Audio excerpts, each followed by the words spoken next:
बिस्मिल्लाहिर्रहमानिर्रहीम। अस्सलाम वालेकुम। आप देख रहे हैं यूट्यूब। मैं हूं आमिर खलील। 4 अहम इशूज़ पर आज बात करेंगे। सबसे पहले तो ये है, मुज़ाकरात नाकाम हो गए हैं और नून लीग पीछे हट गई है। इसके अंदर कौन मुलव्वस है और कौन नहीं चाहता कि ये मुज़ाकरात नहीं आए, आगे चलकर इस बात पर डिस्कस करते हैं। और दूसरा इशू ये है कि चौधरी परवेज़ इलाही के घर पर हमला किया गया, किसका हाथ था, अहम किरदार बेनकाब हो गए हैं।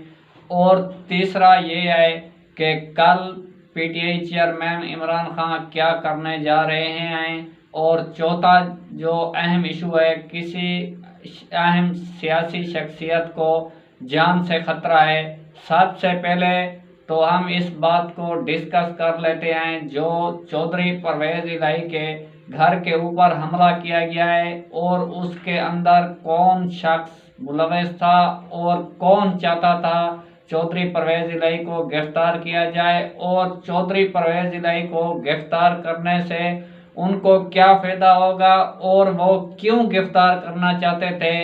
सबसे अहम इशू ये है, जब चौधरी परवेज़ इलाही की गिरफ्तारी के हवाले से इस मौजू को डिस्कस किया गया और जब कमेटी बनाई गई, तो जो 6 दिन से पहले इस बात पर आमादा हो गए थे और ये बात इत्तफाक राय हो गया था कि किसी के कहने पर इसको गिरफ्तार किया जाएगा, वो किसी और सियासी शख्सियत को गिरफ्तार करना चाहते थे। लेकिन जब मुज़ाकरात की बात चली तो 3-4 दिन की ये बात थी। जब से मुज़ाकरात स्टार्ट हुए तो पीछे से ज़राए ने इस बात की तस्दीक की है कि मरियम नवाज ने अपने हैंडलर राना सनाउल्लाह और अता तारड़ को ये अहकामात बाकायदा तौर पर जारी किए और उनको कहा गया कि जब भी मुज़ाकरात की बात हो, अगर मुज़ाकरात कामयाबी की सिमत में चल रहे हो तो आपने कोई इस तरह का कारनामा या आपने कोई इस तरह की हरकत करनी है जिससे मुज़ाकरात के अंदर खलल पैदा हों और मुज़ाकरात कामयाब ना हों। जिस पर वो जो मरियम नवाज के हैंडलर हैं वो तो हर वक्त इस बात के लिए तैयार बैठे हैं, जब आका का हुक्म होता है तो वो हुक्म की तहमील करते हैं। जब इस बात का इल्म निगरान वज़ीर आला को चला, निगरान वज़ीर आला मोहसन नकवी और आईजी पंजाब और सीसीपीओ लाहौर वो बाकायदा तौर पर सऊदी अरब उम्रे पर चले गए, क्योंकि उनको पता था ये गैर आईनी और गैर कानूनी काम हमसे करवाना चाहते हैं।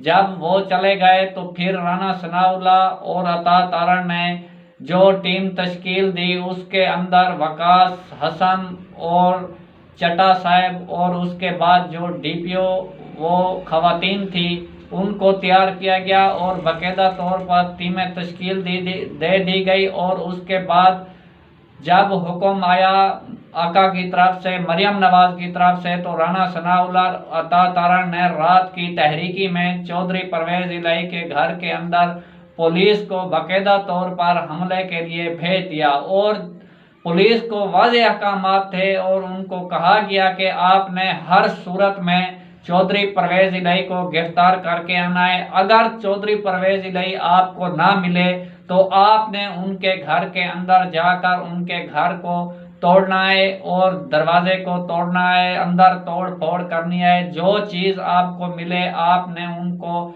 उसको मलिया मेट कर देना। क्योंकि ये इस तरह इन्होंने क्यों करना था, इसलिए करना था क्योंकि एक तरफ पीटीआई को इस बात पर गुस्सा है और शदीद गुस्से की वजह से ये मुज़ाकरात नाकाम हो जाएं और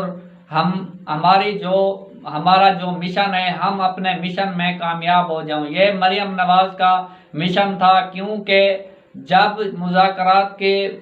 चौधरी परवेज़ इलाही के घर के ऊपर हमला किया गया तो उस टाइम तो इसाक डार ने शाह महमूद कुरैशी से रब्ता किया और उससे कहा कि वफाकी हुकूमत से इस हमले का कोई ताल्लुक नहीं है, ये निगरान हुकूमत और पंजाब हुकूमत ने किया है।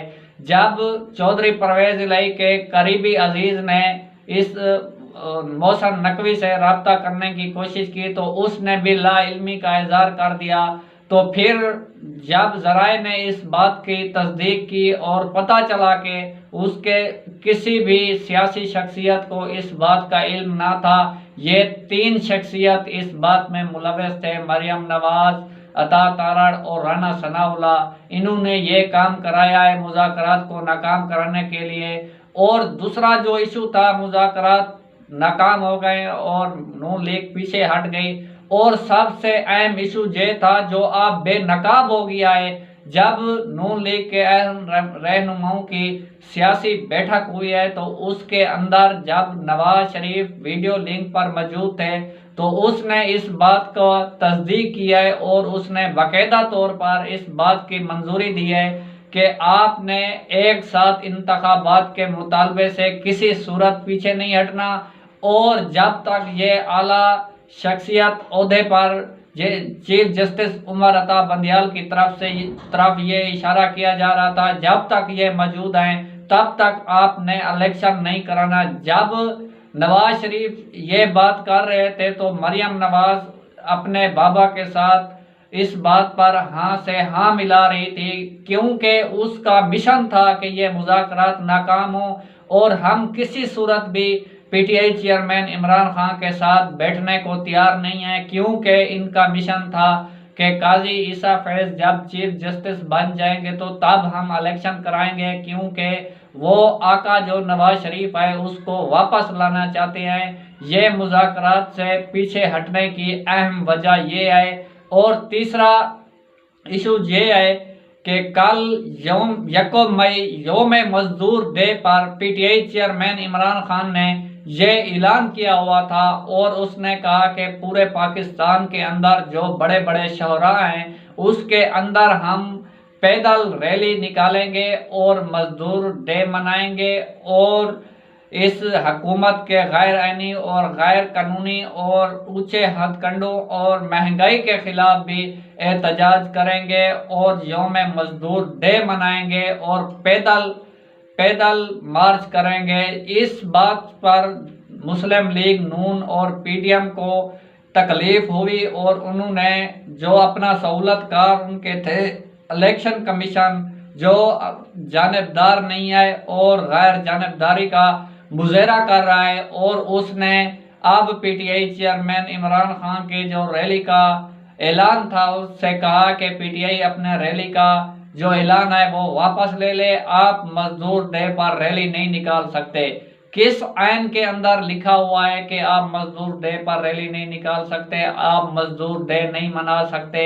ये अपने इस ऊंचे हथकंडों को इस्तेमाल करने के लिए कि क्योंकि जब भी पीटीआई ने कोई रैली, कोई जलसा या कोई एहतजाज करने का मंसूबा बनाया या ऐलान किया तो उसको कुचलने के लिए इन्होंने कोई ना कोई अपनी वारदात डाल देते हैं, जो कि एक तरफ ये मुज़ाकरात तो नाकामी की तरफ चले गए, क्योंकि इनका मिशन भी नहीं था मुज़ाकरात, इनका ये मिशन था क्योंकि इन्होंने 14 मई का जो फैसला था अदालत का उसका टाइम इन्होंने डिले करना था, इनका मिशन था वक्त ज़ाय करना था, वो वक्त ज़ाय हो गया है। अब इन्होंने मुज़ाकरात करने भी नहीं आए। चौथा जो इशू था वो ये था कि अहम शख्सियत मुराद सईद है जो कि कई रोज से दहशतगर्दी के खिलाफ आवाज़ उठा रहे हैं और उस वजह से उसके ऊपर बगावत के मुकदमे दर्ज किए गए हैं। अब उसको बाकायदा तौर पर टेलीफोन के जरिए नामालूम अफराद की तरफ से जान से मार देने की धमकियां दी जा रही हैं और इस बात पर मुराद सईद डटे हुए हैं। उसने कहा है कि अगर सच और हक की आवाज़ बुलंद करने पर मेरे ऊपर मेरी जान चली जाती है तो मेरी जान चली जाए, कोई परवाह नहीं, मैं इस बात से पीछे नहीं हटूंगा। और नाजरीन, आज की अपडेट यहाँ तक थी। अगर हमारी वीडियो आपको अच्छी लगे तो हमारी वीडियो को लाइक और शेयर करें, साथ हमारे यूट्यूब चैनल को सब्सक्राइब करें और हमारी आने वाली वीडियो का इंतज़ार करें। अल्लाह आपका हामी और नासिर हो।